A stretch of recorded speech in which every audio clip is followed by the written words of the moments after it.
ولو كره المشركون. أشهد أن لا إله إلا الله وحده لا شريك له، وأشهد أن سيدنا محمدا عبده ورسوله. اللهم صل وسلم على حبيبنا وشفيعنا وقوتنا محمد، إمام المتقين وقائد الدعاة المجاهدين، وعلى آله وأصحابه ومن اهتدى بهديه واستنى بسنته إلى يوم الدين. قال رب اشرح لي صدري ويسر لي أمري واحلل عقدة من لساني يفقه قولي. اللهم افتح علينا فتوح العارفين وارزقنا فهم النبيين إلهام الملائكة المقربين في عافية برحمتك يا أرحم الراحمين. اللهم لا سهل إلا ما جعلته سهلا، رب يسر ولا تعسر، رب تمم بالخير، ولا حول ولا قوة إلا بالله العلي العظيم. ثم أما بعد.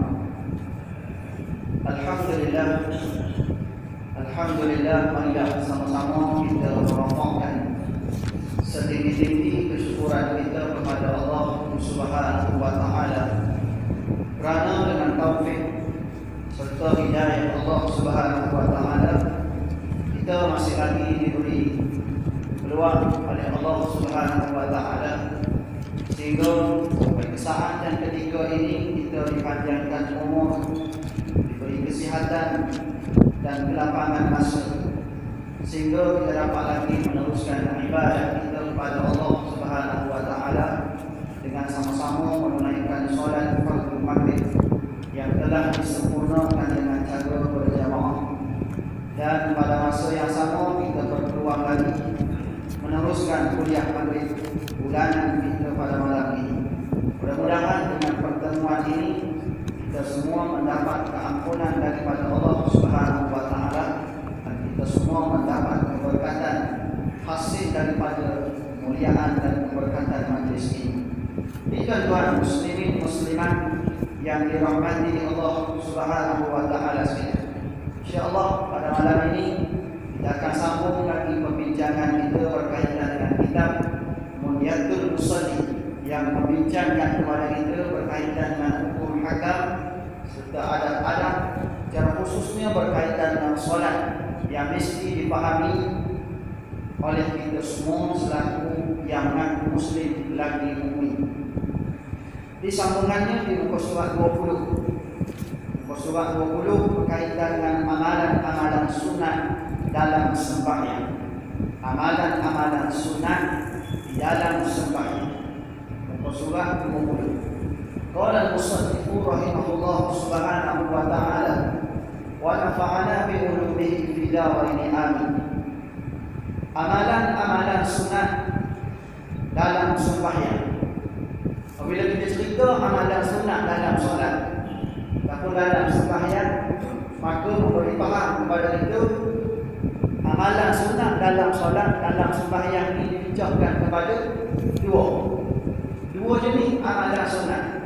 Amalan sunat yang pertama iaitu melibatkan sunat arba'ah. Amalan sunat yang kedua iaitu sunat hayat. Inilah dua amalan sunat yang patut dilakukan oleh kita semua bagi memastikan solat yang kita dirikan, solat yang sempurna, solat yang kita dirikan, solat yang lengkap, bukan sekadar mengambil ulang berkaitan dengan rukun-rukun serta syarat-syarat di luar solat dan di dalam solat, berkaitan dengan syarat di luar solat, rukun di dalam solat. Bahkan pada masa yang sama perlu kita didik ulang juga dalam masalah amalan-amalan sunat, kerana yang sunat inilah menjadi pelengkap kepada yang fardu, pelengkap kepada cacat celah yang berlaku. Jadi insya-Allah pada malam ini kita masuk kepada amalan-amalan sunat. Yang pertama iaitu sunat arba'ah. Cuma perlu kita faham juga Sunat kita buat. Kalau kita buat, dapat pahala. Kalau tak buat, tak dapat apa, dan sia-sialah umur dan kehidupan. Kalau kita tak buat amalan sunat, umur kita meningkatlah. Umur kita tak meningkat. Kalau kita tidak tak buat, umur tetap meningkat. Kita buat pun umur tetap meningkat. Maka dengan sebab itu disebut oleh para ulama, khususnya para ulama tasawuf, menyatakan kepada kita, kalau kita melepaskan peluang-peluang yang ada di hadapan kita biarkan begitu saja. Sepatut kita boleh buat, tiba-tiba kita tak buat dengan sebab kealpaan kita, dengan sebab malas kita, dengan sebab kesibukan kita mengurus dunia. Lala sekali kita buat amalan fardu sekadar ambil sah, sekadar ambil nama buat. Lalu apabila kita ambil nama buat, kita titik berat berkaitan dengan syarat-syarat dan rukun-rukun semata-mata.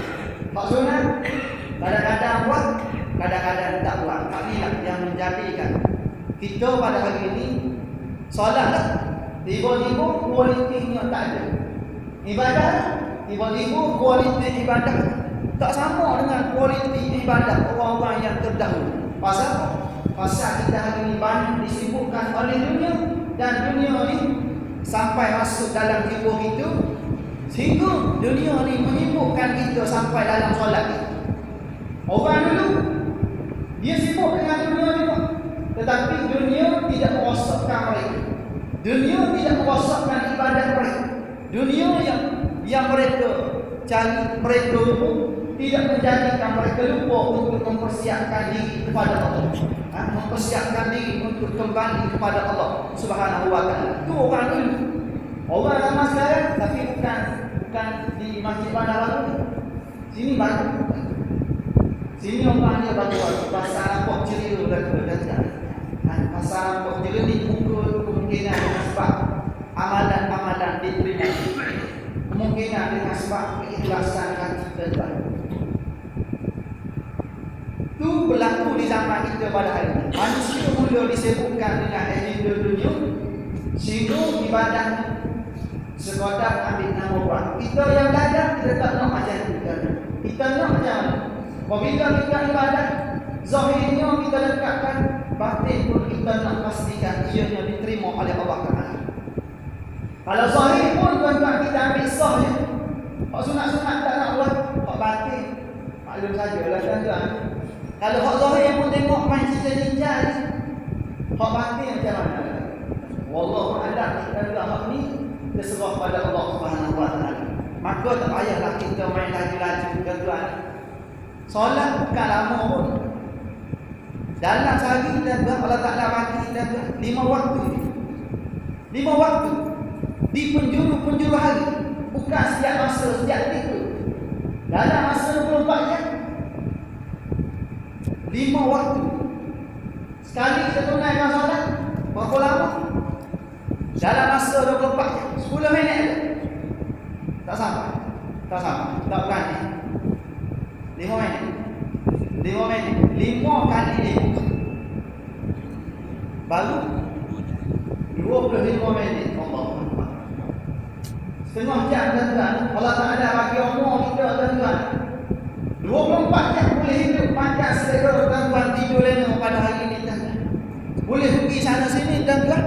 Setengah jam jangan masa untuk rokok dan sudi pada Allah. Itu pun begitu. Pihak masjid bagi calon tuan-tuan. Sebelum ni kipas ni, hari ni saya datang kipas busuk tuan-tuan.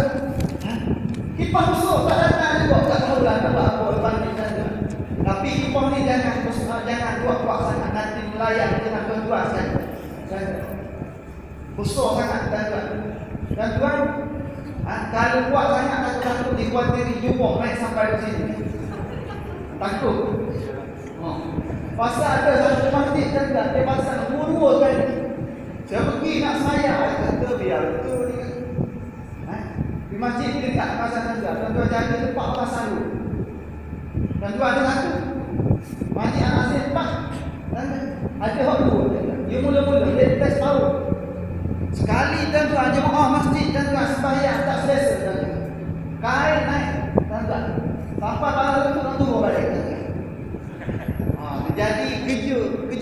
kita tuan-tuan, menjadikan gerak kerja kita tadi dan ibadah solat kita tadi banyak bergerak pula. Maka kena berhati-hati juga.